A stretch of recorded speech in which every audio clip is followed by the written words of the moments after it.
Football. Football. Yes. Football? Football. Football. Greg? Football. Football. Football. Football it. Stugotz. Footballing it. Football. Football. Football? Football. Football? Football. Football. Football? Football.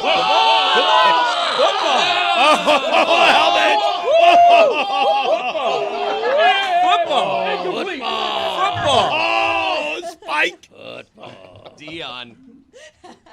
Football. He's been wanting to get on camera for so long, and they throw him a pass, and he drops it. Unbelievable. There are a number of things that I wish to discuss. Obviously, it's Deion Day. Deion stole the weekend. Deion gets football until Thursday night.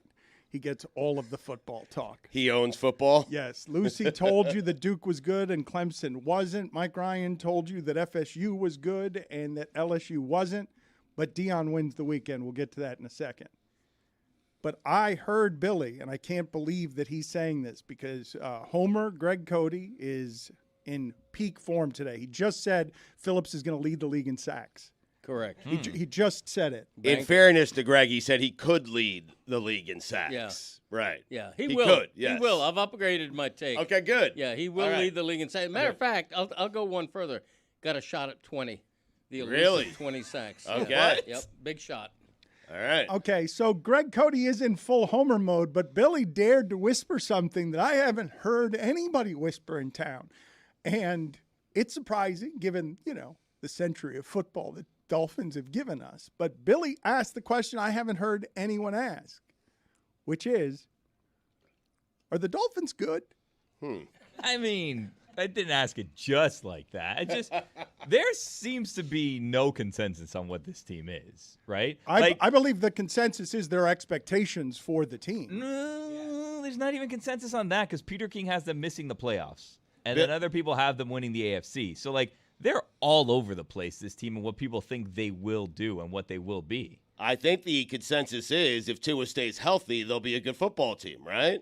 If he stays healthy. It's a big if, but if he stays healthy, they'll be good, right? I have enjoyed an offseason of Greg Cote calling Fangio God and then Bills fans sending us Josh Allen's numbers against Fangio, as they should, because it's absurd to believe that Fangio's got some secret that's going to stop Mahomes from hosting another AFC championship game. But there are, more than I can remember, at any time in the 2000s, expectations for this football team. The problem is this time of year, the Lions also think they're going to the Super Bowl. Yep. There are so many teams that think and are behaving like they're a piece away. The Dolphins are one of them, even though they wouldn't have been by consensus the group of five that we think of as a piece away.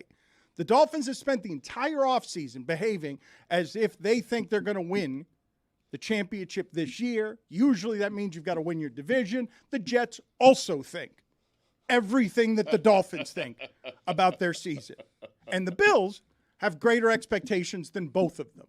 That's why football's awesome, Dan. Yeah. Something's got to give. I think I know what we need to do. We need to go around and find the frauds. Who are the cities and teams doing the show right now, excited about their team, that have no shot? Ooh. I would not put the Dolphins in that category. Whether they actually do it or not, we'll see. The Browns, I think the Browns fans are excited about. They feel like they have a shot. Well, the idea that Deshaun Watson will, that was a rushed year of some sort. Do the Steelers actually think they have a shot? Yes. No.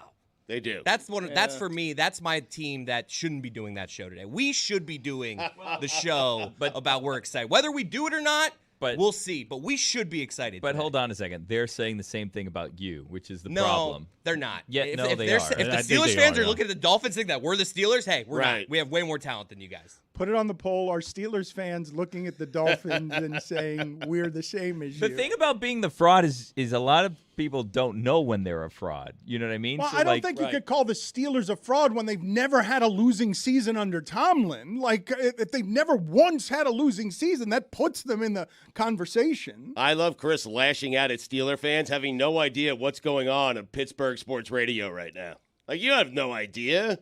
You don't know if they're But yeah- saying but that yeah, we're you do. frauds. No, You but- don't badmouth but yeah, my you team. do. Well, I know the Steelers are thinking they have a shot at winning the Super Bowl because they're the Steelers. Stugotz, you can go to just about any market, and this time of year, before the injuries have mounted, before you've started 1-3 and have to go to the Niners, Right. this time of year, I'm going to guess 26 of the teams, everybody but Arizona, is saying we're going to be in some sort of contention for the playoffs. There's no way Atlanta's doing that show today. They're not. No, Dan. They can't be they're doing all Okay, that but show. all, Really? but 4 or 5. Okay. A hopeful fan base can talk itself into anything. You just said the Jets are going 15-2. What's wrong with being hopeful?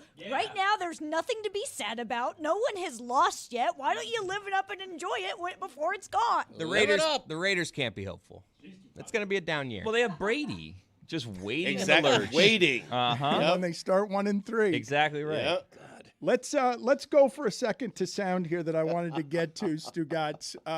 Travis Kelce, this is an amazing thing to think about. Travis Kelce is about 1,500 yards from being third on the all-time tight end receiving list. The impressive part about that is that it took Antonio Gates, who was pretty good, 236 games to do it.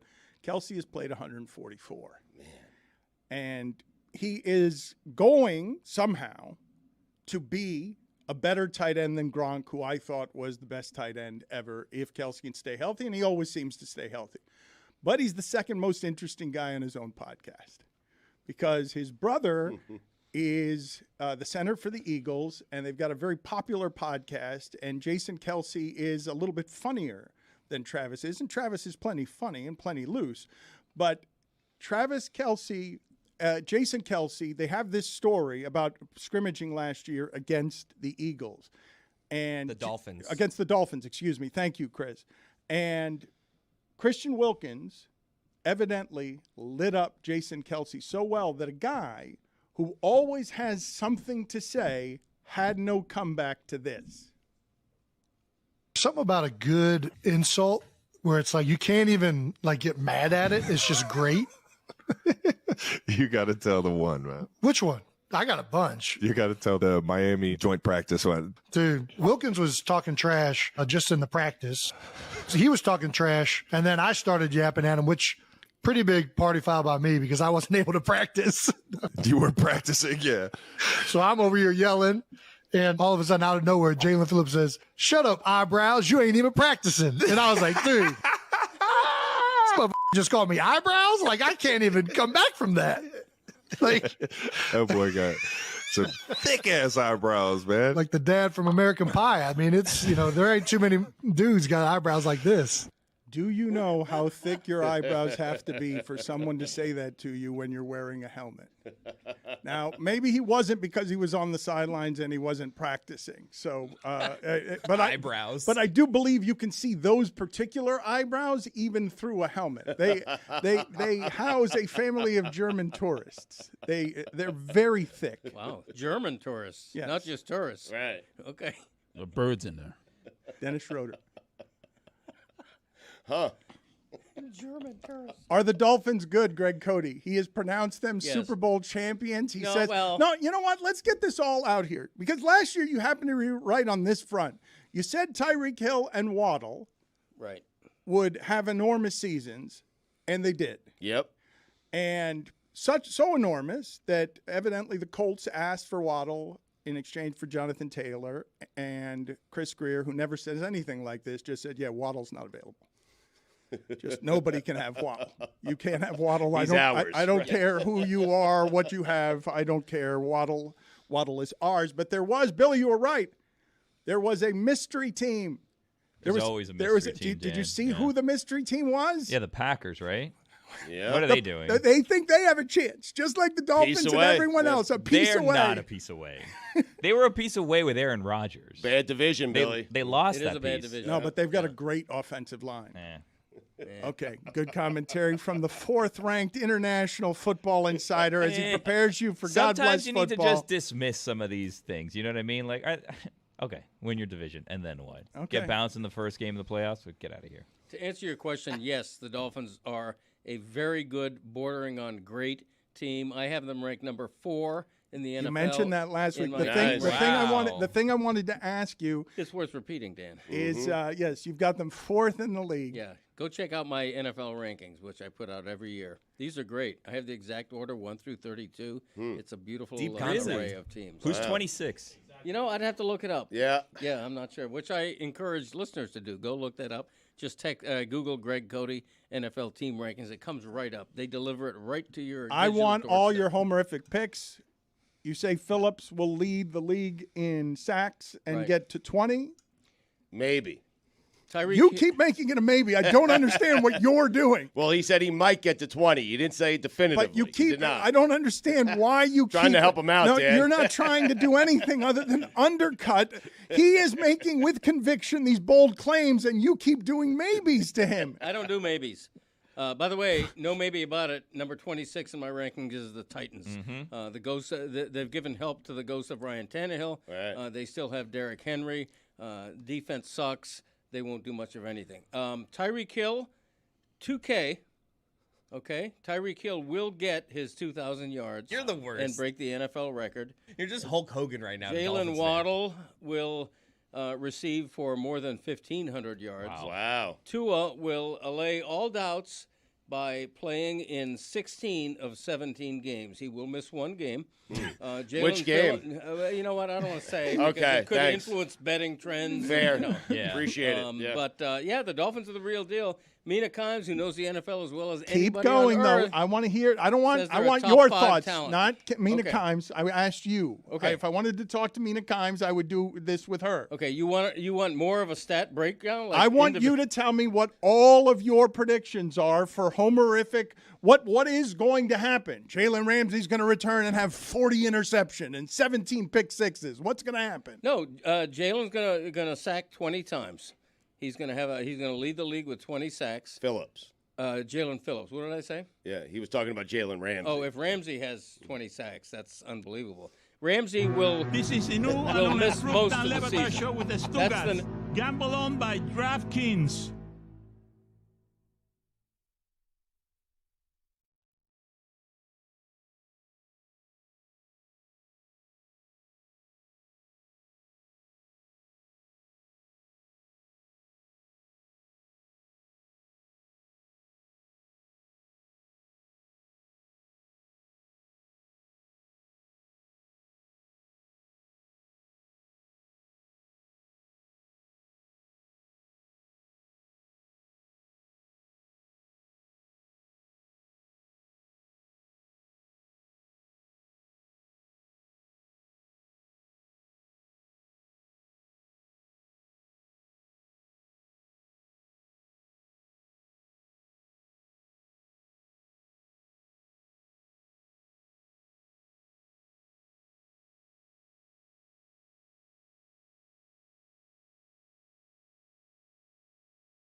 I sent Stugotz a picture this weekend of 6 old-timey sports radio hosts in this market at WQAM.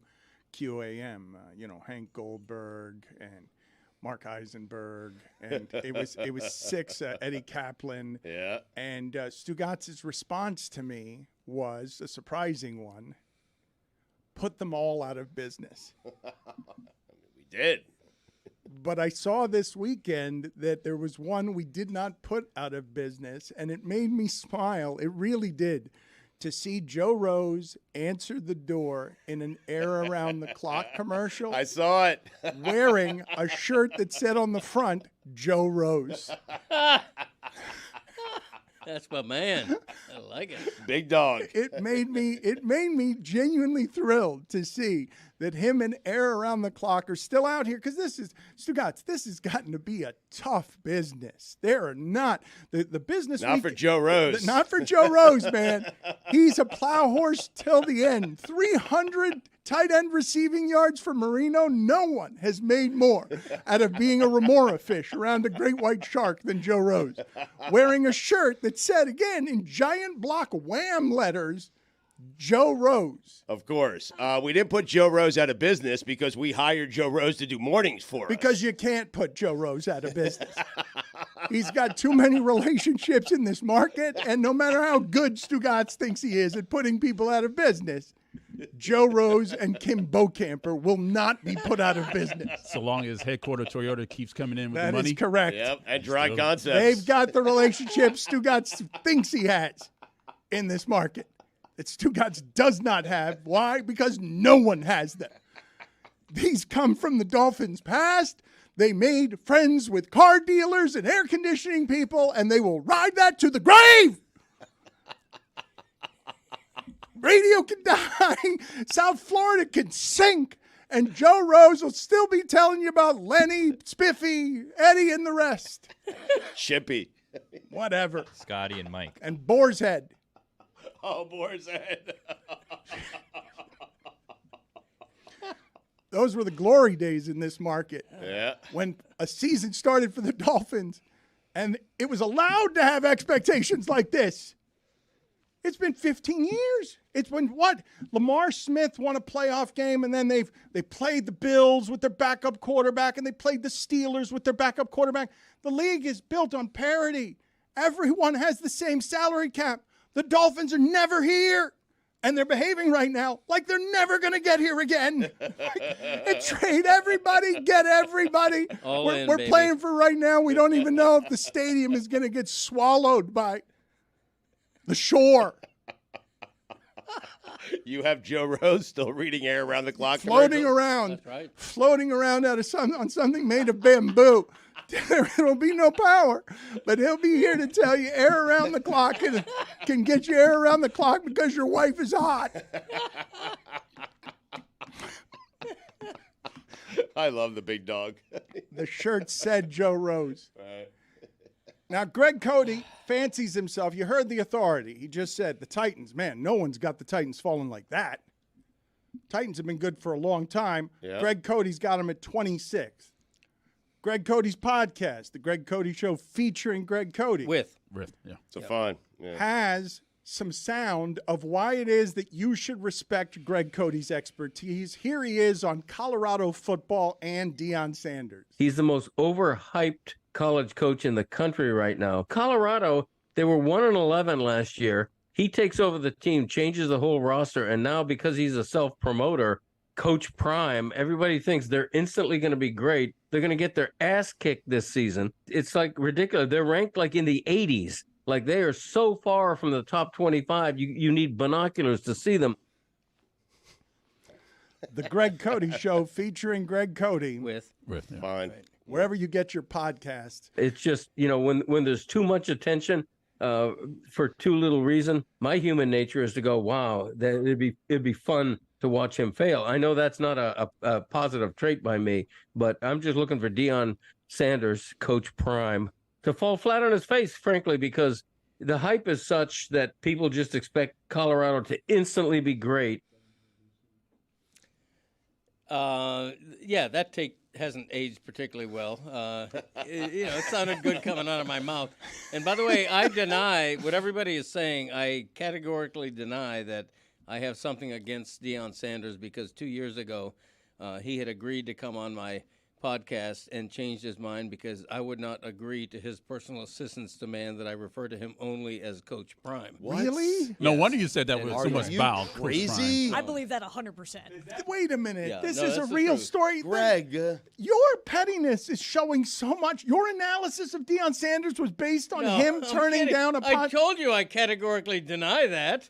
He denied it. I deny it, Billy. Some Billy's got people my have back. said that. No, but I Some believe have it. said. After hearing about what Categorically. Billy, after hearing about what he different, did yeah. to Zach Thomas, What Zach Thomas did to him. I can be petty. I'll admit that. He's actually he's retracted that. He feels bad for not going. Yeah, Chris, I am. it's Well, no kidding. asinine. It's asinine. Your dad always wants to be invited to shit like that. He gets invited and then says, well, only if you come on my podcast. Well, let's not rehash that. But in the case of It's a give and take relationship. You know? why, I have my integrity. Why am I going to agree to only refer to him as Coach Prime? He's not my coach. I'll call him Deion Prime. I mean, Mr. Dan, Prime. I'm not going to call him Coach Prime. It's ridiculous. We've on this very show had people come on and say these are the conditions in which you will appear on this show, and we'll say no, we're not going to just do that. There you go. You Greg can't didn't buy know me. different. Exactly. But if Dan was offered Deion Sanders today and had to call him Coach Prime, Dan would take the interview and call him Coach It Prime. also doesn't. Today, It also yeah. doesn't taint my coverage 2 years later. It doesn't take Because Greg I'm denied it categorically. soaked in bitterness. No. It is funny that he's got everyone calling him Coach Prime. It's ridiculous. It should be Coach Time. Did you see Colorado's official university commercial is all about Deion? It's like, this is the prime university in the prime college good. town with a prime education. He's paid for himself. He got a $29 million contract, and they got $28 million in donations. They've got their season tickets sold out for the first time in more than a quarter of a century. He did more transfers than anyone, 53. Well, I mean, we're not even pretending anymore. Never mind about what this used to be. The greatest mercenary in sports that you've just about ever seen just took college football by storm by taking everyone out there in the Louis Vuitton baggage, getting all those players out of there, bringing his own 53 in. And if that's how we're going to do business in the business of college sports, Stugotz, where USC can just get a quarterback-coach combo and fix everything, well, Deion comes with 53 of them. Right. And he's changed the rules. He's never played by the rules. And now he has done something that left me flabbergasted, Stugotz, because that was one of the worst power conference schools I've ever seen last year. Ever. Just truly, truly terrible. And to go from that, and you can, man, so many of you want to knock TCU. Fine. They've got 3 starters returning. They can't play defense. I saw the throws Deion's kid was making. Those throws work against anybody. Going to be funny when his kid transfers to Alabama. And Deion is at FSU. I don't think that the TCU being overrated and Colorado being better than we thought are mutually exclusive things. I think they can both be true at the same time, and I think that's the case here. I'm always a little worrisome of going week 1 and just absolutely taking these expectations. Colorado's got a feisty Nebraska team next week. TCU is not as good as we think they are. What Deion has done is very impressive, but I think we should just slow Tap down the a little brakes. bit. No, it was a cool moment, and I understand what you're saying, but I was uncomfortable. He did a great job. But the amount of praise being heaped on Deion Sanders as if he was the guy out there making the actual plays. He was not, Dan. But his son hold on, was. hold on. Dylan Edwards was. Hold on. Travis Hunter was. It was not all Deion Sanders. Stugotz. His defense gave up Stugotz. 40-plus. Stugotz, a Hall of Fame player of this caliber, there's one best cornerback ever. It's him. Yep. Changed the sport coming out of college, No doubt. was brash and cartoonish 30 years ago, is the guy in the commercials with Nick Saban. Not any other coach. He's the second most famous coach in college in America. Second. He's more excellent at what he did for a career than any of those coaches are at anything. And now he brings an army of players with him. You can reduce your expectations if you like. He's already exceeded mine. They went and beat a ranked team for the first time in 30 years. That was an epically bad program. You can tap the brakes if you want. I'm telling you, that's something worth celebrating. An anarchist who had to go through the black college route because nobody thought he could coach. Nobody thought, nope, you can't have a chance. You are not excellent enough.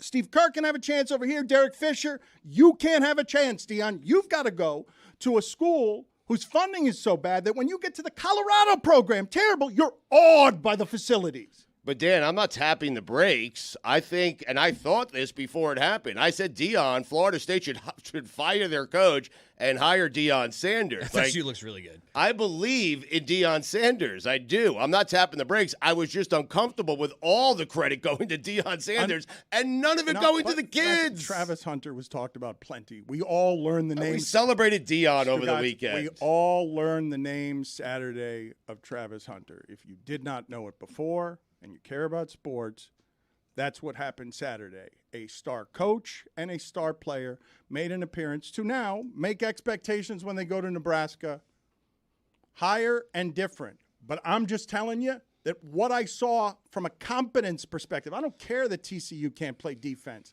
I'm telling you that that quarterback hitting those receivers, he was throwing a ball that will make them competitive in all their games, and I did not think they would be. The betting line didn't think they would be. It was 3 touchdowns.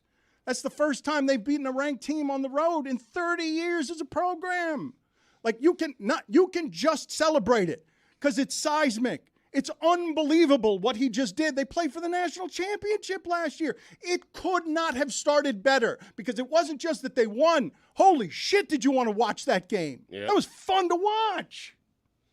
I'm sorry if I seem distracted. Greeny just picked the Steelers to win the AFC North. And that is just, what is he smoking? That's a bad conference. Division. Yeah, it's a great conference. And actually, it isn't a bad division. It's an average division. Why'd you say that? I mean, come on, man. Greg, Make up your mind, man. Greg, No, what it's an time? average division. Things are fluid. Greg. Yeah. I want to replay that last 10 seconds. Greg, Fluid It's, situation. it's an exactly average right. division. It's not a bad division. This is a new and unimproved Dan LeBatard show with the Stugotz. Gamble on by DraftKings.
Jake Berger is going to join us in a second.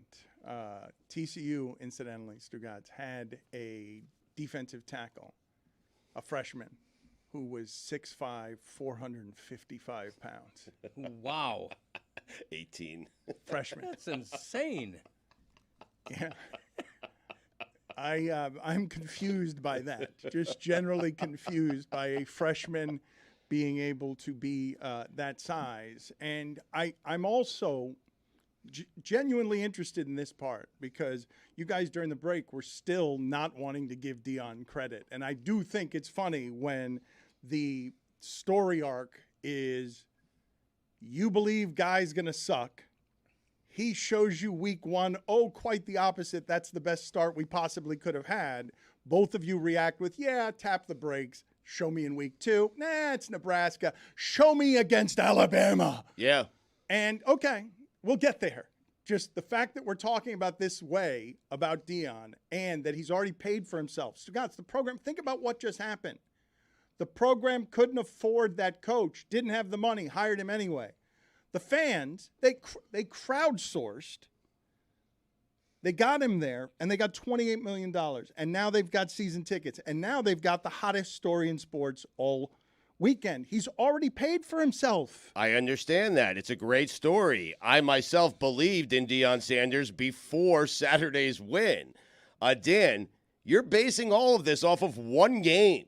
Like one game. It's one game. They beat TCU and a quarterback who's playing his first college game, and they gave up 40 points. It's the only game they played. He's only had one chance. I know, but you're acting like this is the greatest thing we've ever seen. They're 1-0. It's a cool story. I don't care whether they go 5-7 or not. I don't know what you're so eager to tap the brakes on enthusiasm for the coolest story in college football this week. I feel like you guys switched roles. Like, I feel like Dan might be a prisoner of the moment here, and Stugotz is like, let's have perspective. True. You're right. But I'm not even talking about, my point isn't that this team is going to be great. My point is simply that what I saw in the first game is they're going to be a hell of a lot better than I or anyone thought they would be. They couldn't be any worse. Agreed. But we thought that this was going to be some sort of joke. Let's play all of the wrong that we have heard around here. I was just looking at the schedule, and I don't know if you want to do wins and losses with us down the thing, but I think there's a chance Colorado might win 0 games this year, which would be really, really bad. From what I've heard a couple of people say all hat, no calf, like all dough, no show, but actually all show, no dough. What's the schedule at the beginning, Billy? Who do all they right, have? W's and L's. I love this. All right, at TCU. Tough game. That's an L. That's an L. That's an L. He's the most overhyped college coach in the country right now. My expectations are that Colorado will not be able, with its schedule, to win a road game of any kind. Well, then that's an L because that's on any, the road. Of That's any an L. kind. That's an L. You know what was like? Well, Deion will get there with his Louis Vuitton bags and all his portal guys. A lot of those bags are getting lost at the airport, my friend. They're going to get their ass kicked this season. We're getting a little worried about Colorado football back here. And we're just kind of looking at it saying, like, where do they win? How will the Coach Prime gimmick? I want him to succeed. Let me get out ahead and say that. I want him to succeed, but I also kind of see this may blow up. I'm assuming he's going to get his ass kicked for the first year because maybe you could do it the way Lincoln Riley does. You show up at USC with the same number of portal and transfer players, and immediately USC goes from an average program to a borderline contender program, but Colorado's really bad. Like, they are so far from the top 25, you need binoculars to see them. I don't think it's actually going to be successful if I had to bet on one of the two. Stugotz, for the people who do not remember this glorious, glorious history of the coach of this football team, showed up at his final college game in a top hat and a tuxedo, pulled out of a limo with a 0.0 GPA because he'd already gone pro. He could play baseball or football. And he turned into one of the first loud renegade, I'm not going to change for anyone athletes that we had in the 90s. Played 2 sports, was great at both of them. I've told you a story. One of my favorite quotes ever was Muddy Field, Steve Walsh, Dave Wanstead, playoff game in San Francisco. Wannstedt's only throwing to half the field. It's a muddy field. Half the field because he's afraid of Deion. Running off the field with Deion after the game, his uniform, muddy playoff game, isn't all that dirty. And I asked him if he'd ever played in a game so boring, and his response was, it's called baseball. He was helicoptering and flying in between Atlanta and Miami to play a football game and a playoff game in baseball on the same day. And he comes out of college at one of the original mercenaries, one of the original businessmen, like shook all the constructs, Stugotz, because how can this guy behave this way? Because he was more excellent than anyone else. Because he was that good. Gave his feet to the cause. He is missing toes because he can't walk very well anymore because it was hard to do what he did. And, quiet as it's kept, one of the most prepared athletes ever. People thought he just had a gift because he was faster than everybody else, and he did. But he was also a mercenary who took his craft very seriously, and he's been warning you for a while that this team, and he is coming. He is coming. And he just stole the first weekend of the year. This is how he debuted, though. I want to play this video in honor of him, his music video. Again, must be the money. That's how he came out of college in the 90s. Just wants money. Throwing that in everybody's face, and then he makes this music video. Well, all right. Yeah.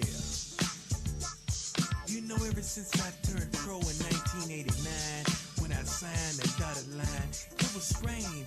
Those things changed for the better and for the worse. So I called my mama and she said, baby, must be the money. Yeah, yeah, yeah, yeah. Must be the money. It's got to be because I got people who want to be my friend. People I never knew. People I never thought about associating with. I don't know what it is. Talk to me. Check it out. Diamond relax with gators on my feet. I got some pepper every day of the week. My hair is done, my fingernails too. 6 buttons down and I don't know what to do. Pay them on. Must be the money. It's turning them on. Please let him dominate college football. Pretty It's good song. such a good story. It is not a good song. Yeah, good. I liked it. Decent, yeah. You're both wrong. But he's been slick for such a long time. And to see this reinvention, Stugotz, I don't know why there would be any need to poo-poo it. Like, let the man have his week. He has a fundamental misunderstanding of what the media's job is because he asked Ed Werder this week, and he's like, do you believe? And Werder's response, you can imagine Werder, right? Wait, great. Werder left Cowboys camp? No, yes, for a moment. Okay. Just went to Texas Christian. Amazing, Nearby. yeah. ESPN sent its Cowboys correspondent over there.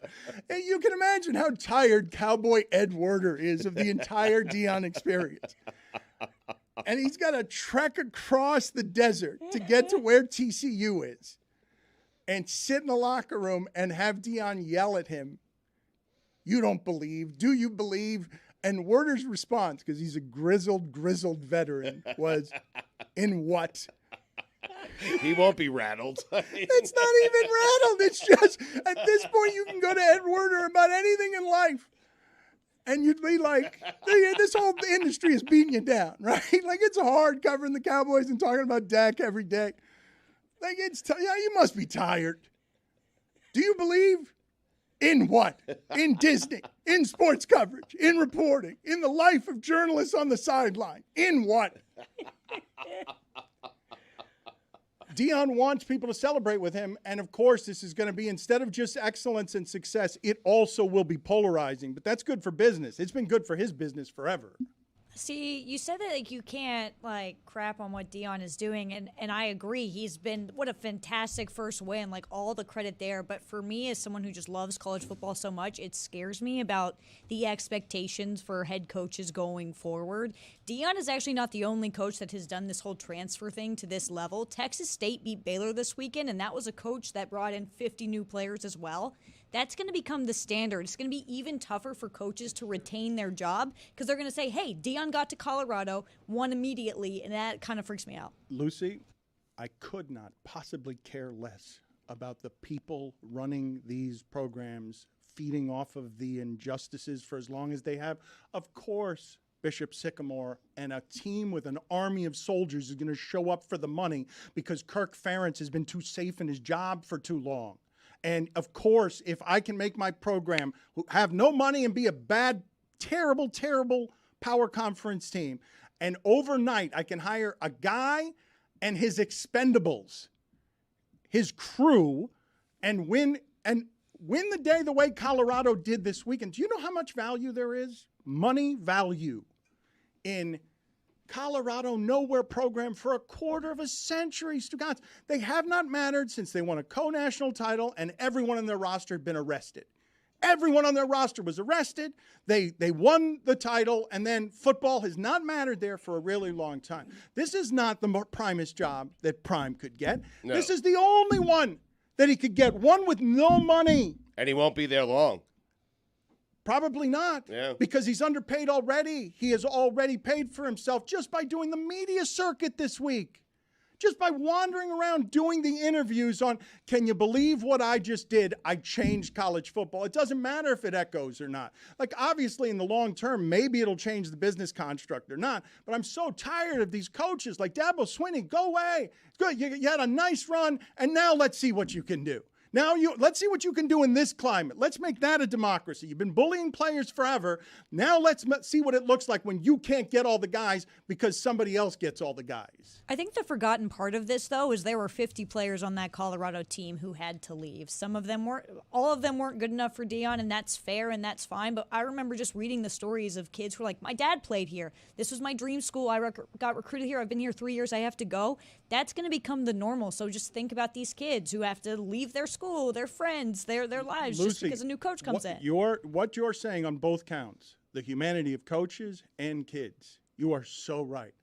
And welcome to business arriving at college football. It's what it's going to look like. It's going to take a cruel capitalistic hatchet to everything because they're all fighting for the TV money. And the players are disposable and the coaches are disposable, and it's all made for television content. You're absolutely right. And it's all going to get hatcheted by commerce.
I'm going to admit it here publicly. I've not met this man, but he makes me happy. His face makes me happy. Wow. His mustache makes me happy.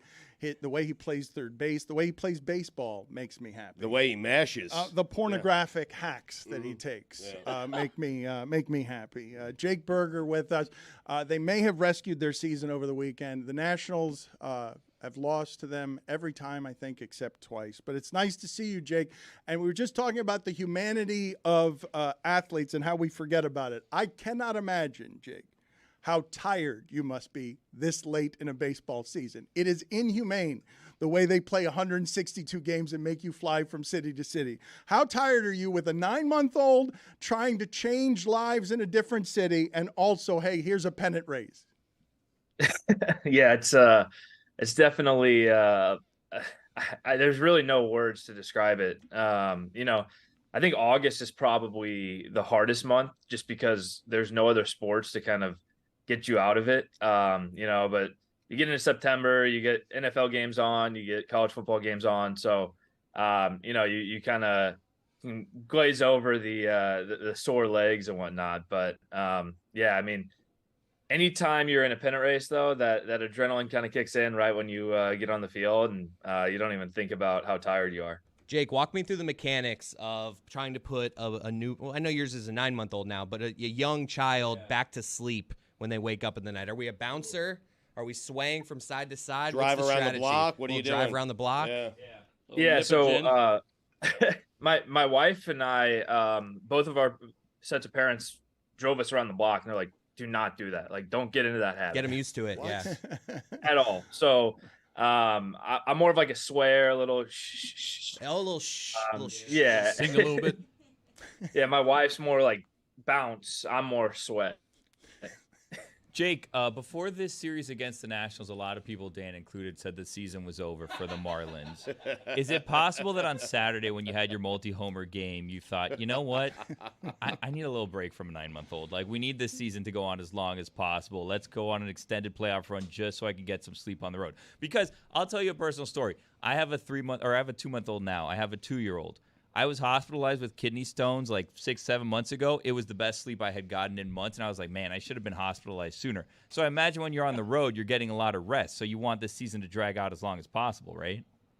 See, but my family travels with me everywhere. So, Big you know, my wife does a really good job of, you know, hey, we got a day game tomorrow. I'll take the baby in the night and whatnot. So, yeah, I actually play better when they're with me versus when they're not. So I'm down for them to travel wherever and hopefully through the playoffs too. Jake, I saw that you grew up playing hockey and you even played with our Matthew Tkachuk at one point. And my question is, can you just text him and tell him I love him? I'm not joking. Yeah, I'll let him know. Okay. Jake, what's the story of the mustache? So I went into spring training this year and I wanted to change it up, and I'm like, yeah, let's have some fun with the MLB.com photo because it's been a beard the last couple of years. And so I'm like, what can make my family cringe the most? And it was a mustache. So I decided to go with the mustache. All of my photos, like on everything, like Topps cards, everything is a mustache. And but then I started hitting a lot of homers with the mustache. So I let it ride until about June. Started struggling in the month of June. I'm like, all right, I got to change it up. Went to the beard, had a decent July, decent August. And then my wife's like, hey, we got to start hitting some more homers, you know? We better shave the rest of the beard and keep the mustache. And, you know, since I've shaved it, I've played in 5 games and hit, 3 home runs, I think. She taking all the credit? Oh, always. Always. It's an act of hostility against your family? Yeah, I mean, I just wanted to see how people would react, and you know, you really find out who really loves you when you shave it down to a mustache. Do I underestimate you by loving how much of a keg softball player you are? Because I know you're obviously a great athlete. In fact, baseball doesn't have, you can't make the old John Kruk jokes about players in baseball aren't athletes anymore. The skill level of what you guys are doing is totally absurd. But I do enjoy your keg softballness. Yeah, I've probably gotten asked to be on a beer league softball team probably, I don't know, 20 times from 20 different people. And so, I mean, I'm down to get out there. I just got to run it by Kim and the Marlins first. Wait a minute. So you're talking They're about gonna say no. As a ringer, you're going to show up with that mustache. You're going to show up. Nobody. I'd start a softball team just to have Jake Berger on it. People are not going to know you play for the Marlins, and then they're going to see you hit a softball 450 feet through Flagami's trees. Yep. That would be great. How did the change work for you, Jake? Like when you switched cities and teams and you heard Marlins, were you like, oh, bleep? No, I was actually because most are really excited. You know, it's when you're coming to a team that's in a wild card push. I mean, it makes every single game, you know, every single pitch really, really exciting. So, I was a little nervous because I really didn't know anybody. But me getting traded over with Josh Bell helped a lot. We kind of became instant best friends, and made that transition easier. And I'd played against Braxton Garrett and Nick Fortes and a couple of other guys, so that made it easy. And then the only guy I knew was Johnny Cueto from him being with the White Sox last year. So, but yeah, it was interesting. My wife loves Florida and loves the beach, so I mean that made it easy. Obviously, it's when you're going from Chicago, which is 4.5-hour drive from St. Louis, where my family's from. They're gonna have to get on a flight, but that's easy enough. So no, I was really excited. Well, your stats also show it, because you were hitting 214. Your OPS was a little bit lower. You had, decent home runs, RBIs, but you've picked it up. There was you had an injection of life in this team at the trade deadline. And you mentioned something that I thought was interesting that is not something that we hear a lot around here, where you talked about the culture of the team and how excited you were to get to the culture of the Marlins coming from the White Sox. What did you mean by that? Yeah, I mean, I think anytime you're underperforming as a team, it's obviously not as fun of a atmosphere in the clubhouse. And, I got to give a lot of credit to the White Sox for, sticking with me through my different Achilles injuries. And, I was on the shelf for 3 years. And so they stuck with me, and I loved every minute I had in Chicago. But, when you come over to Miami and see, what type of team they have, and they played us in Chicago earlier this year, and came back from 2 games where they were down going into the 9th inning. And it was just that tenacity to not give up, not give in. And that was kind of the culture I was referring to, where, you're coming into a place that is in a wild card race, and, has that extra gear that says, hey, it doesn't matter how much we're down by, we're going to do everything we can to get back into this. Jake, baseball is a bit of a mind bleep to try and earn your money when you're going to fail 8 out of 10 times. And now you just sort of bounced over the Achilles heel. You've cared about this all your life. Your career is in jeopardy. You tear your Achilles twice, and you sink into a real mental health struggle that has been since diagnosed as post-traumatic stress disorder. You must have felt the obsession of it, must have made you feel like you were swimming and couldn't get out of quicksand. Yeah, I mean, that was every single day.